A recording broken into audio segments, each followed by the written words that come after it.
Isaías 55. A todos vós, os que tendes sedes, vinde às águas, e vós os que não tendes dinheiro, vinde, comprai, comei. Sim, vinde e comprai, sem dinheiro, sem preço, vinho e leite. Por que gastais o dinheiro naquilo que não é pão, e o vosso suor naquilo que não satisfaz? Ouvi-me atentamente, comei o que é bom, e vos deleitareis com finos manjares. Inclinai os ouvidos e vinde a mim. Ouvi, e a vossa alma viverá. Porque convosco farei uma aliança perpétua, que consiste nas fiéis misericórdias prometidas a Davi. Versículo 6. Buscai o Senhor enquanto se pode achar, invocai-o enquanto está perto. Deixe o perverso o seu caminho, iníquos seus pensamentos. Converta-se ao Senhor, que se compadecerá dele, e volte-se para o nosso Deus, porque é rico em perdoar. Porque os meus pensamentos não são os vossos pensamentos, nem os vossos caminhos os meus caminhos, diz o Senhor. Porque assim como os céus são mais altos do que a terra, assim são os meus caminhos mais altos do que os vossos caminhos, e os meus pensamentos mais altos que os vossos pensamentos. Deus abençoe essa palavra e aplique nos nossos corações. Amém? Quando você toma conhecimento da revelação bíblica, conhece um pouco a Bíblia, você vai aprender que a Bíblia nos ensina e nos revela que a existência do homem, a existência humana, ela sempre esteve diante de duas alternativas básicas. A vida humana sempre esteve diante de duas alternativas básicas. Gasta-se muito, tem muita coisa escrita sobre a vida, filosofias se multiplicam sobre a vida. Mas a revelação bíblica é muito clara e trata isso de uma forma até simples. Quando você abre o Gênesis, o livro dos princípios, e você tem conhecimento ali da formação do universo, da criação do homem, a imagem e semelhança de Deus, você percebe que de todas as coisas que Deus criou, Deus destaca o seu prazer, a sua alegria na criação do homem. Ele diz que tudo que ele criou foi bom, mas quando ele cria o homem e a mulher, ele diz, muito bom. Criados à imagem e semelhança de Deus, o homem teria vida plena na comunhão com Deus. O homem teria a possibilidade de viver uma vida plena, perfeita em todos os aspectos. É até meio difícil da gente imaginar como seria isso. A vida, a existência do homem sem o pecado. Essa foi a primeira alternativa que Deus colocou diante do homem. Vida para sempre, se o homem fosse obediente a Deus. Deus disse ao homem, você pode usufruir de todas as coisas que eu criei. E Deus fez restrição apenas de uma. Mas a segunda alternativa básica, que foi a opção do homem, ele desobedeceu a Deus, ele abriu mão da primeira alternativa, da proposta ou do propósito de vida plena em comunhão com Deus. E a Bíblia não descreve muito sobre essa vida plena, a gente pode deduzir baseado em vários textos bíblicos, porque hoje a gente usufrui da bênção de Deus, mas não na plenitude. Então imagina todas as coisas boas em plenitude. É maravilhoso. Mas o homem optou pela segunda alternativa. E Deus disse que se ele desobedecesse, ele levaria sobre ele as consequências da sua desobediência. E ele colheria resultado da sua decisão e da sua escolha, a infelicidade, a tristeza, o sofrimento e a angústia da constante distância de Deus. A partir dessa opção, a Bíblia diz que todos os seres humanos tornaram-se carentes. É por isso que o apóstolo Paulo, falando de uma maneira mais teológica e mais profunda sobre isso, ele diz que todos carecem da glória de Deus. Todos nós somos pecadores e carecemos da glória de Deus. A opção pela desobediência e, portanto, pelo pecado, encerrou a humanidade num estado de carência. O projeto de Deus para a existência do homem sempre foi de felicidade.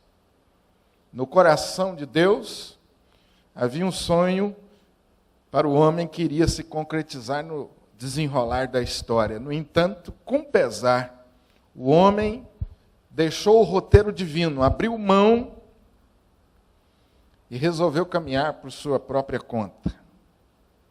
E ali no Jardim do Éden, ele declarou a sua independência de Deus. Ele escolheu caminhar sozinho. Ele resolveu prescindir de Deus. E por isso ele colheu o fruto amargo da sua decisão. Mas é preciso a gente dizer que, em seguida, diante dessa realidade, diante da maior tragédia registrada,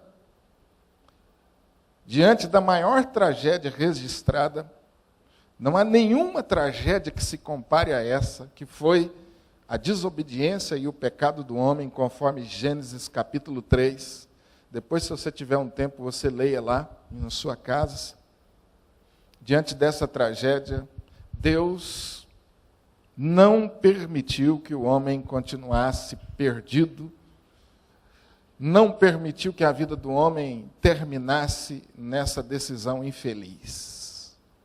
A Bíblia diz que Deus pronunciou ali, no Éden mesmo, diante daquela tragédia, a salvação ao homem.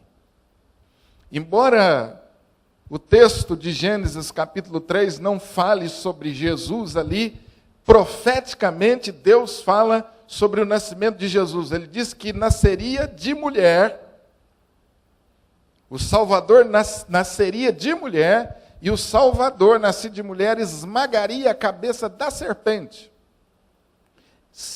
Em síntese. Então, diante desse quadro desapontador, diante dessa tragédia, desse caos, Deus aponta o homem a direção e o caminho de volta para casa, a direção e o caminho de volta para a comunhão com Deus. Deus aponta para o homem o caminho da salvação. Eu estou falando para você aí de 3 capítulos da Bíblia. 3 capítulos na Bíblia só. Você falou, pastor, o senhor contou a história toda. Mas eu só citei 3 capítulos da Bíblia. O restante da história bíblica, você vai ver que a humanidade se dividiu em 2 grupos.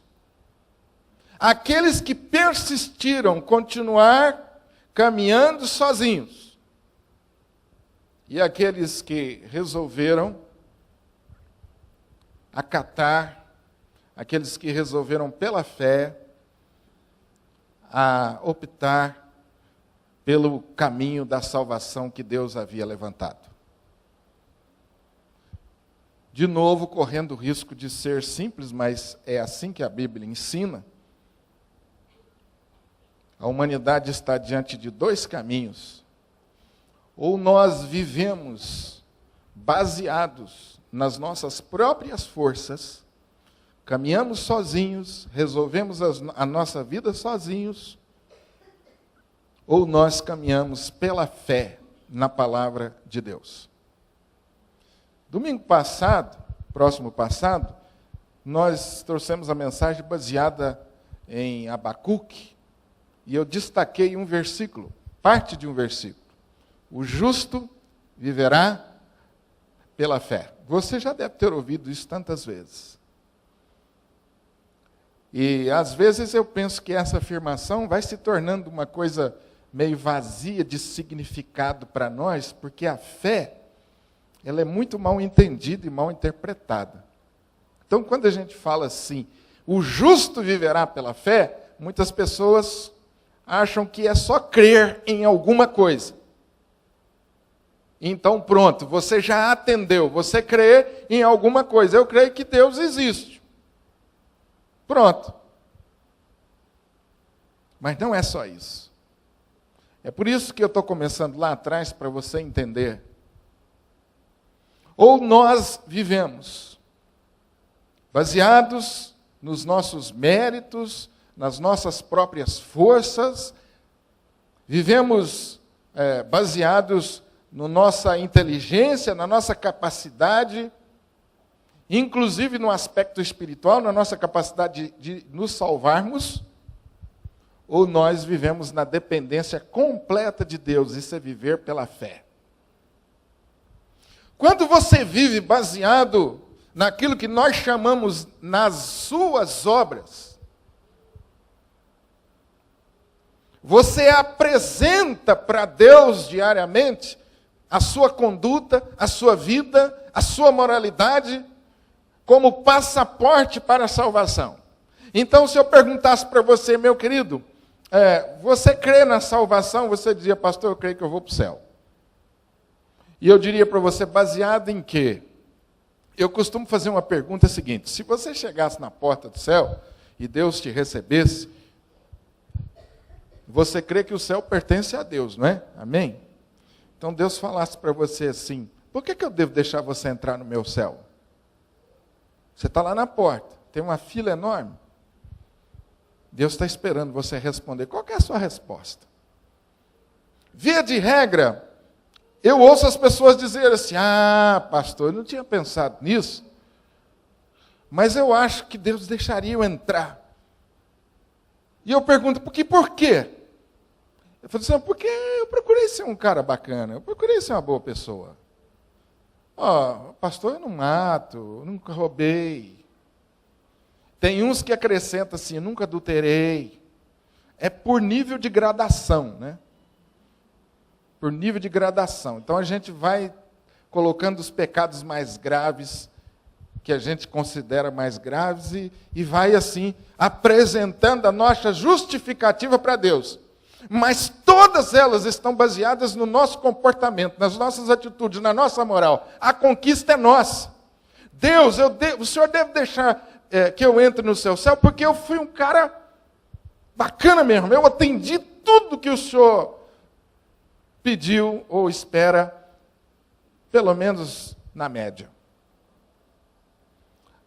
A segunda resposta, qual que seria?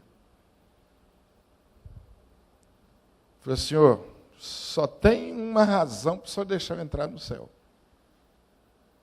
É que seu filho Jesus morreu na cruz para me salvar, porque senão eu estou como fora. Eu não tenho nada, absolutamente nada, para oferecer ou para apresentar para o Senhor. Se não for por Jesus, eu estou no inferno. Então, Senhor, eu creio no sacrifício de Jesus. Ele pagou o preço por mim. Leve em conta o que Jesus fez, não o que eu fiz. Eu já contei a resposta para você, porque se eu estivesse conversando com você sobre isso com tempo, com mais tempo, eu não te contaria a resposta. Nós chegaríamos a ela juntos a partir de uma avaliação e do exame de textos da Bíblia. O que eu queria que você usasse o seu raciocínio e entendesse comigo é que toda a humanidade ela se divide em dois grupos. Todas as religiões, elas são manifestações do esforço do homem de alcançar a salvação. Todas.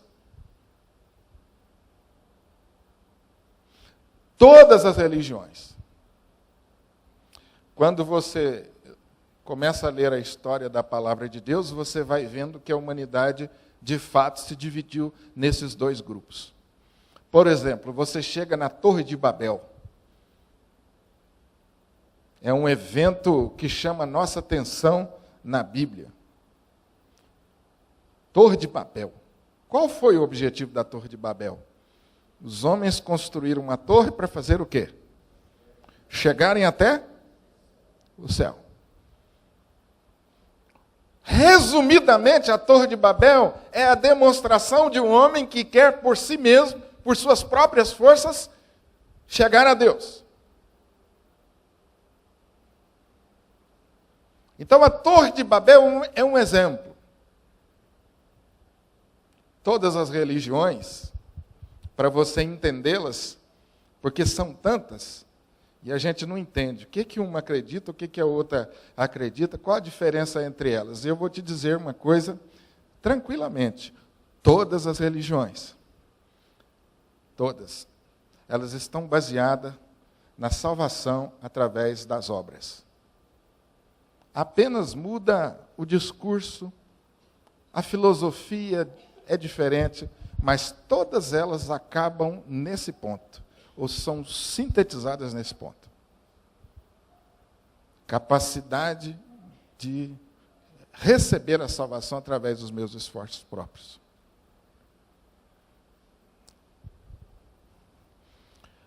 Aí você pergunta, pastor, o que tem a ver isso com o texto que nós acabamos de ler? Os dias do profeta Isaías, essa religiosidade, ou esse esforço do homem de conquistar a salvação, havia atingido um nível de desenvolvimento altíssimo. O profeta Isaías é levantado por Deus num contexto de muita religiosidade.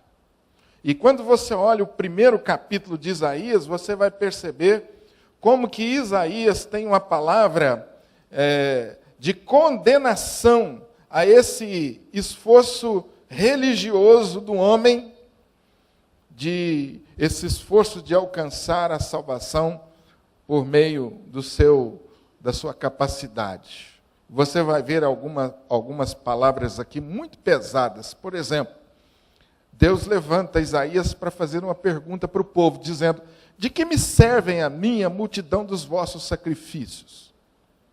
Presta atenção. Olha o que Deus está dizendo. Eu estou farto dos holocaustos. Quando vindes para me cultuar ou para comparecer perante mim, quem vos requereu só pisardes dos meus átrios? Não continue a me cultuar, não continue a trazer ofertas, não continue a trazer incenso, porque eu não posso suportar a iniquidade unida ou junto ou associada ao ajuntamento solene. Ou seja, eu não posso associar essa capa de piedade, sendo que o coração de vocês está me rejeitando lá no fundo. Quer dizer, o povo ia à igreja, havia muita atividade religiosa, mas não havia de fato comunhão com Deus. E a ponto de Isaías se levantar aí no capítulo 55 e fazer um convite para essa gente que estava cansada, para essa gente que estava já esgotada de tentar conseguir a salvação e não alcançar absolutamente nada. Muito esforço e nenhum resultado. Olha o que Isaías diz: a todos vós que tendes sede, vinde às águas, e vós que não tendes dinheiro, vinde, comprai e comei. Sim, vinde, comprai, sem dinheiro e sem preço, vinho e leite. O que é que ele está dizendo? Vocês que estão se matando de trabalhar para conseguir ou para satisfazer a sua necessidade básica, venha a mim, que eu vou dar a vocês o básico de graça. Vinho, leite e pão eram necessidades básicas, eram elementos básicos na dieta do judeu. Então, quando Isaías está se referindo aqui a vinho, leite e depois, no versículo seguinte, a pão, ele está dizendo assim: vocês estão se matando para ter o básico. Vocês estão se esforçando, vocês estão trabalhando tanto para ter o básico, para sobreviverem. Mas venham a mim, que eu vou sustentar vocês sem nenhum custo. Aqui Isaías já está anunciando a salvação pela graça. Aqui Isaías está anunciando que a salvação vem pela fé, vem pela confiança nos méritos de Jesus, e não pelo esforço próprio. E ele diz assim: por que vocês trabalham tanto, se desgastam tanto com aquilo que não satisfaz, com aquilo que não é pão? Veja que Isaías está aqui denunciando um estado de carência completa. O povo estava se esforçando muito, aquela gente se esforçava muito para obter o básico.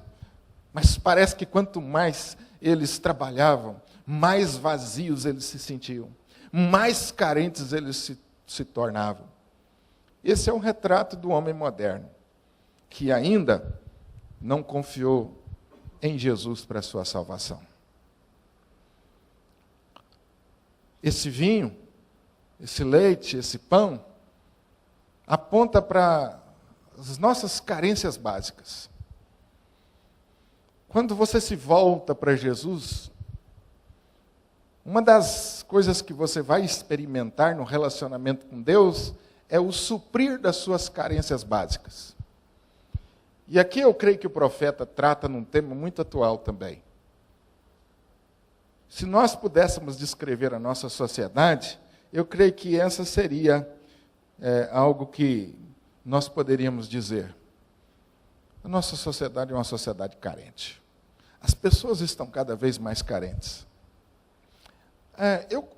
Eu escuto, eu leio casais, converso muito com casais. Via de regra, é essa reclamação que eu ouço. Carência afetiva, carência emocional, carência espiritual, dependência emocional, são alguns nomes modernos que se dão a essa carência básica que não foi suprida. Carência básica não suprida, ela nos leva e nos empurra para diversas coisas. Quando a minha necessidade básica não é suprida, eu vou procurar de alguma forma preencher esse vazio. É por isso que, poeticamente, o escritor diz que há um vazio no coração de Deus, no coração do homem, e esse vazio tem a forma de Deus. O que o poeta quis dizer para nós? Tem um vazio no seu coração que só Deus pode preencher. Mas enquanto nós não voltamos para o caminho da fé, nós continuamos insistindo em que nós podemos resolver o nosso problema, eu vou trazendo para esse buraco muitas opções. Muitas opções. É o sexo, é a droga, é o dinheiro, é o poder, é o prestígio, é a fama. São coisas que o homem vai morrendo por elas, simplesmente no afã de suprir uma carência básica. Os casais reclamam muito disso. Isso é um problema que os casais enfrentam uns reclamam, uns são muito possessivos, são muito manipuladores, uns são muito controladores. Já ouviu essa história dos casais? Ciúme doentio, essas coisas, já ouviram? Se você tem alguma dificuldade nessa área, eu queria sugerir a você que começasse por aí. A verificar como tem sido suprida a sua carência básica. Porque se Deus não supre as nossas necessidades básicas, os nossos anseios básicos, eu vou procurar numa coisa, eu vou procurar em alguém. E muitas vezes nós queremos que o outro, no nosso relacionamento, faça o papel de Deus. A gente costuma dizer assim: por que você vai se casar? Eu vou casar para ser feliz, eu vou casar para fazer o outro feliz. Conversa. Homem nenhum pode fazer mulher feliz, e mulher nenhum pode fazer homem feliz. Quem faz você realmente feliz é Deus. E quando você vai para um relacionamento sem a sua carência básica suprida, você vai buscar no outro aquilo que só Deus pode fazer. Então você se torna possessivo, você se torna você abraça aquele relacionamento com ciúme doentio. E o que é pior, você escolhe mal pra caramba. Você escolhe mal pra caramba. E aí aquele relacionamento não suporta, porque quem suporta viver com uma pessoa extremamente possessiva, controladora, dominadora e ciumenta?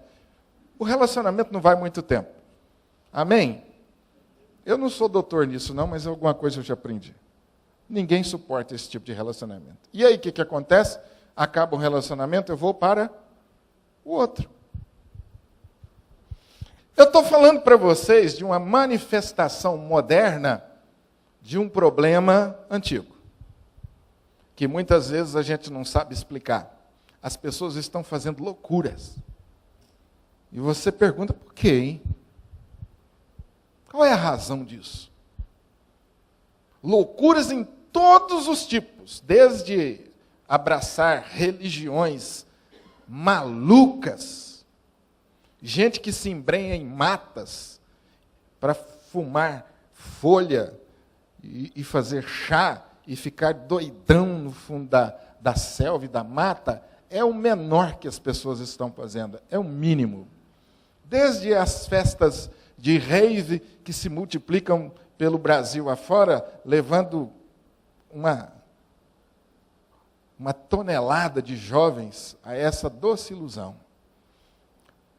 Manifestações modernas de uma carência básica não suprida. Alguns entram de cabeça na religião, outros em outras coisas. Os dias de Isaías, isso estava tão visível.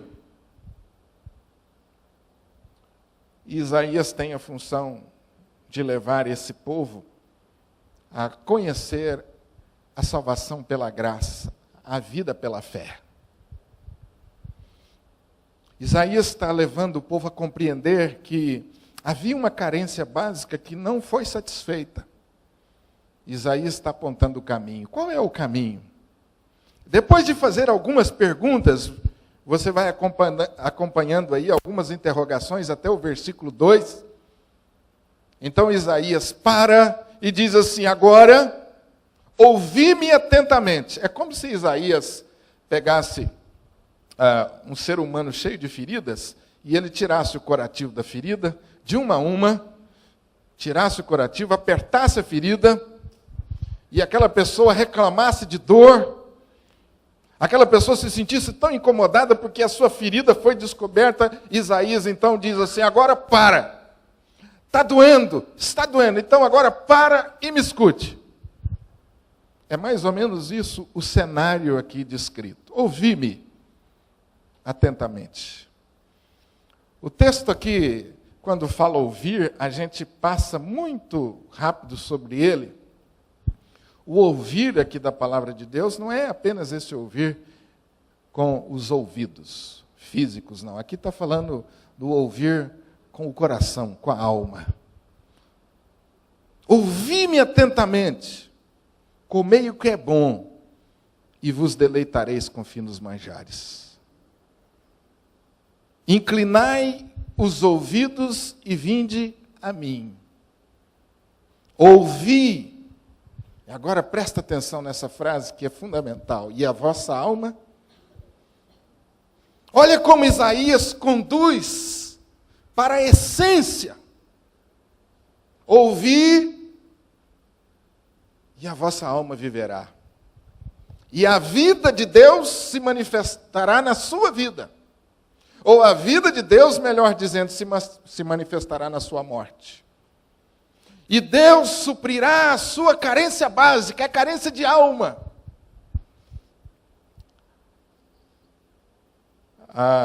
Em João, no capítulo 4, o encontro de Jesus com a mulher de Samaritana é basicamente isso que acontece. Quando Jesus, aquela mulher vai ao poço sozinha beber água, Jesus pede água para ela. Então Jesus diz para ela, se você soubesse quem é que te pede água, ele te daria, você beberia e nunca mais se tornaria a ter sede. E aquela mulher falou, Senhor, é dessa água que eu preciso. Que água é essa? Que eu bebo e jamais tenho sede. Que água é essa? Que satisfaz a minha carência básica, porque até agora, embora ela não tivesse dito isso, ela diz mais à frente, quando Jesus disse assim, vai lá e chama teu marido. E ela fala, Senhor, eu não tenho marido, eu já tive 5, o que eu tenho agora nem marido, não é? Então Jesus está dizendo, essa carência que você tem, você tentou supri-la nos seus muitos relacionamentos. E aquela mulher começa a entender. Até que finalmente ela recebe a Jesus, tem esse relacionamento com Jesus. E ela deixa o seu cântaro e vai até a cidade. Ou seja, a sua sede básica foi saciada, se tornou relativa, e agora ela tem condição de contar para os outros sobre a sua nova vida em Cristo Jesus e como a sua necessidade básica foi tratada. E interessante que aquela mulher, que tinha má fama na cidade, ela entrou novamente na cidade de peito aberto e foi chamar toda a população para conhecer Jesus. Tal foi o resultado daquela comunhão com Deus por meio de Jesus naquele momento, que houve uma transformação na vida dela, que ela foi capaz de fazer isso. Eu estou chamando esse exemplo para você entender como Jesus muitas vezes tratou exatamente desse ponto. Vou te citar outro exemplo, João capítulo 3. Quando Nicodemos, aquele religioso famoso, vai ao encontro de Jesus de noite. E foi perguntar para Jesus o quê? Jesus, o que eu tenho que fazer para entrar no reino de Deus? Porque apesar de ser uma pessoa tão religiosa, ele ainda estava em dúvida, ele estava carente. Não havia segurança. Ele colocava a cabeça no travesseiro e pensava assim, se eu morrer hoje, será que eu vou para o céu? Então ele procura Jesus de noite, atraído pelas obras de Jesus, pela pessoa de Jesus. Ele vai buscar a resposta para o seu anseio básico. E então Jesus fala para ele, olha Nicodemos, se você não nascer de novo, você não vai entrar no reino de Deus. E Nicodemos então, Senhor, mas como eu, já sendo velho, vou nascer de novo? Jesus fala para ele. Eu não estou falando do nascimento físico, Nicodemos, eu estou falando de uma obra espiritual, que só Deus, que só do alto, Deus pode fazer na sua vida. É algo que vem do alto, que vem de Deus no seu coração, uma transformação espiritual. O suprir das suas carências básicas, algo que a religião não pode fazer, Nicodemos. Algo que a fama não trouxe para você, algo que o seu status financeiro e social não trouxe para você, Nicodemos. Só Deus pode fazer. A gente não sabe. Muitos estudiosos acham que Nicodemos realmente entregou sua vida a Jesus. Outros ficam na dúvida porque a Bíblia não menciona muito mais Nicodemos outras vezes. Mas o que Jesus tratou com ele foi exatamente esse ponto. Nicodemos, seu problema é uma carência básica que não foi suprida. Você está inseguro com relação à sua vida espiritual. E você tentou através da religião e não conseguiu. Para a mulher samaritana, ela diz, você tentou através dos relacionamentos e não conseguiu. E eu queria perguntar a você, querido, se você pudesse, numa avaliação honesta da sua vida, você poderia me dizer, pastor, eu estou caminhando pela fé. Ou talvez hoje Deus já trouxe revelação para você, dizendo assim, olha, quer dizer, pastor, que até hoje eu tenho caminhado com base nas minhas obras. Talvez essa seja a razão de Deus ter te trazido aqui esta noite, para que você tenha finalmente essa compreensão.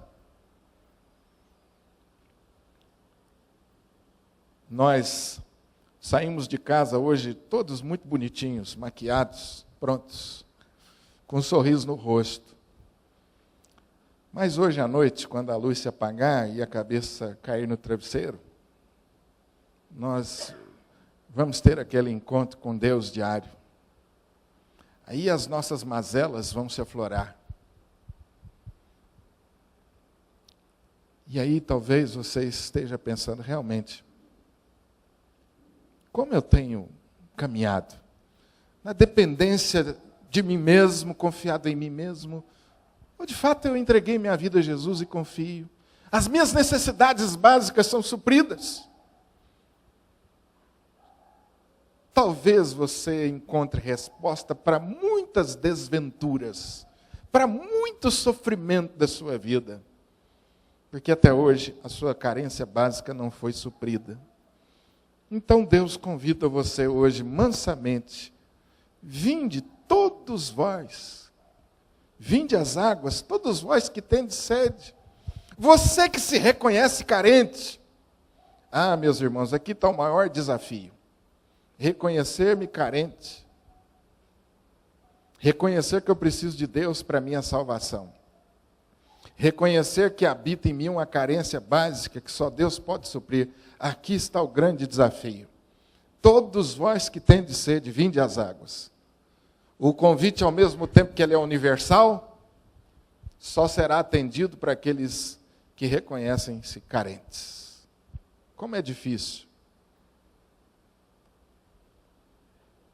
E você sabe por que a humanidade se dividiu nesses dois grupos? Aqui tem uma resposta. Aqui tem uma resposta. Porque muitos, durante toda a história universal, até a volta de Jesus, não conseguirão sobrepor ao orgulho, não conseguirão se declarar carentes diante de Deus e reconhecer humildemente sua necessidade de Deus. Somente uma palavra: orgulho. Quando eu penso em orgulho, hoje à tarde eu estava pensando sobre isso e me lembrei de uma historinha engraçada que aconteceu comigo na minha lua de mel, já faz tempo.